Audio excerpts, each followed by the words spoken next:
Hi friends, welcome to smart வீட்டு சமையல். இன்றைக்கி வந்து என்ன பார்க்க போகிறோன்னா சாம்பார் சாதம். சாம்பார் சாதத்துக்கு வந்து அரை கப்பு பருப்பும் அரை கப்பு அரிசியும் ஈக்குவலாக எடுத்துக்கோங்க.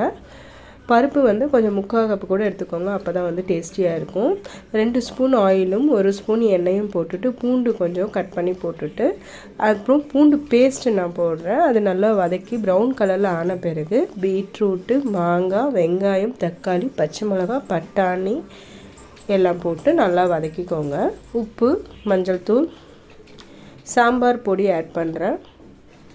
இடையில் வந்து கருணக்கிழங்கு கட் பண்ணி வச்சுருக்கேன், கருணக்கிழங்கு வறுவல் செய்கிறதுக்கு. இப்போது இதை குக்கரில் ஆட் பண்ணிவிட்டு தண்ணி ஊற்றிடலாம். நல்லா 1.5 சொம்பு தண்ணி ஊற்றிட்டு அதுக்கப்புறம் புளியை கரைச்சி ஊற்றிடுங்க. அதுக்கப்புறம் பெருங்காயம் ஆட் பண்ணிக்கோங்க. சைட் பை சைடு கருணக்கிழங்கு வறுத்துட்ருக்கேன். மிளகாத்தூள், உப்பு, மஞ்சள் தூள், கொஞ்சமாக புளி கரைச்சி அதில் ஊற்றிட்டா கருணக்கிழங்கு வறுவல் ரெடி ஆகிடும். இந்த சைடு இப்போ வந்து சாம்பார் சாதத்துக்கு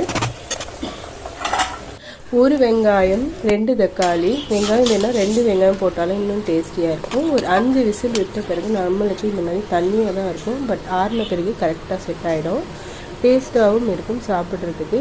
நான் வந்து கஸ்தூரி மேத்தியும் கொத்தமல்லியும் கொஞ்சம் போடுறேன் வாசனைக்காக. இதுதான் எங்கள் வீட்டில் இன்றைக்கி லஞ்சோட வீலாகு. இப்போது ஹாட் பேக்கில் நம்ம எடுத்து வச்சுக்கலாம், ஏன்னா சாம்பார் சாதம் ஆறிட்டால் நமக்கு சாப்பிடவே பிடிக்காது. அதனால் ஹாட் பேக்கில் எடுத்து வச்சுக்கலாம். கொஞ்சமாக வெல்லமும் போட்டு நான் லாஸ்ட்டில் அந்த வீடியோ வந்து ஃபாஸ்ட்டாக போயிடுச்சு, மூவ் ஆகிடுச்சு. இப்போது கருணக்கிழங்கு வச்சு லஞ்ச் பாக்ஸ் பேக் பண்ணிடலாம். அண்ட் மாம்பழம் வச்சு நான் எங்கள் பொண்ணுக்கு ஸ்கூலுக்கு கொடுத்து அனுப்பிச்சாச்சு. பிடிச்சிருந்தா லைக் பண்ணுங்கள், ஷேர் பண்ணுங்கள், சப்ஸ்கிரைப் பண்ணுங்கள் ஃப்ரெண்ட்ஸ். பாய் ஃப்ரெண்ட்ஸ், நாளைக்கு மீட் பண்ணலாம். நாளைக்கு நெக்ஸ்ட் வீடியோவில் பார்க்கலாம். பாய்.